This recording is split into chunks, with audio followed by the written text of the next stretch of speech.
We don't want to keep soldiers between Syria and Turkey for the next 200 years. They've been fighting for hundreds of years. We're out.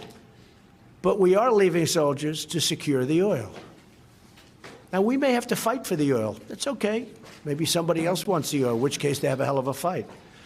But there's massive amounts of oil. Again, somebody else may claim it, but either we'll negotiate a deal with whoever's claiming it, if we think it's fair, or we will militarily stop them very quickly. We have tremendous power in that part of the world.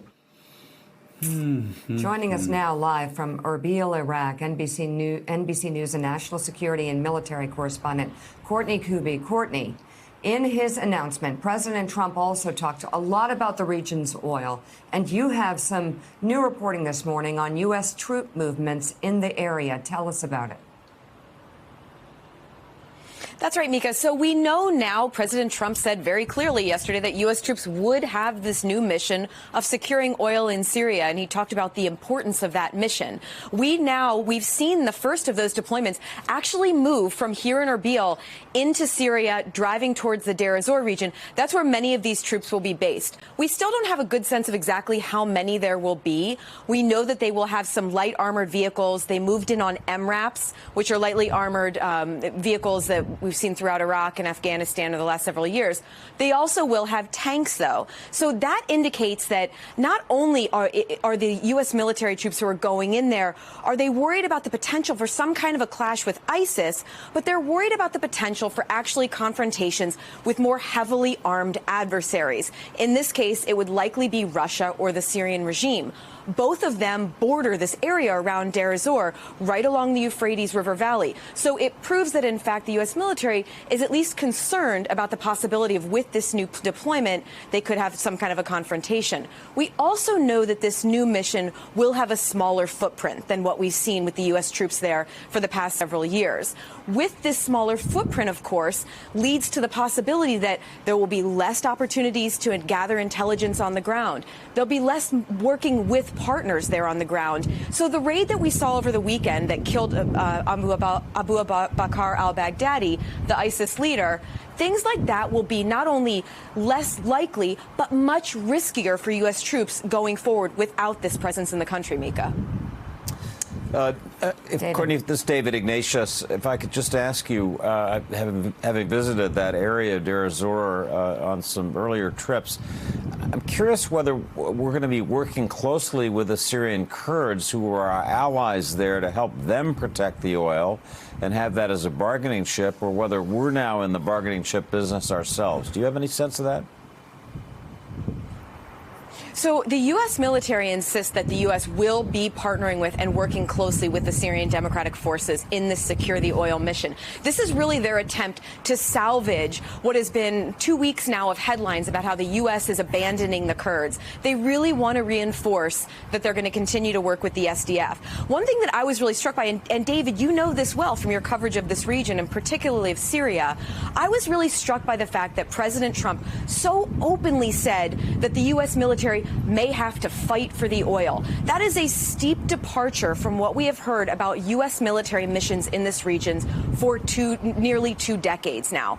The U.S. has always maintained that the war, the presence here, the conflicts are not about oil. And the people who have actually been claiming that for years have generally been the adversaries, Al-Qaeda and whatnot, who claim that the U.S. is just coming in here because they want to take the region's oil. And yes, of course, Donald Trump once again reconfirming all of our enemies' worst suspicions about the United States. NBC's Courtney Kube, thank you so much. We really appreciate it.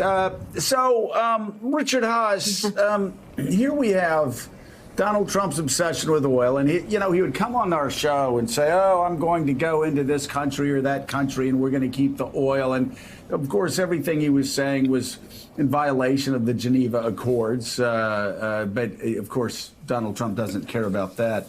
But here you have Donald Trump's obsession with protecting oil instead of protecting our Kurdish allies, his obsession in defending oil fields instead of defending Israel from the spread of Iran and Russia and other enemies of Israel. It certainly seems backward at best.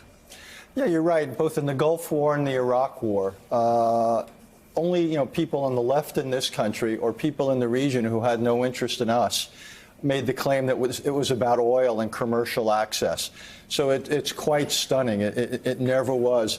The only way I can explain it, Joe, is this president, unlike all of his predecessors, sees U.S. foreign policy not about strategic interests, not about principle, helping people, or promoting democracy. He sees it through a very narrow lens, what he thinks is good for the American economy.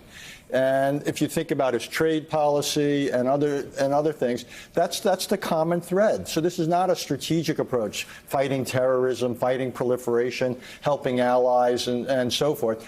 Rather, it's a very narrow lens or prism through which to view our interests in the region and the world. And as you say, it gives ammunition to our enemies, because they say, our interests are not something large. We're only after taking things that are not ours. So it makes no sense strategically, and like a lot of other things we've seen in the last 24 hours, is probably counterproductive.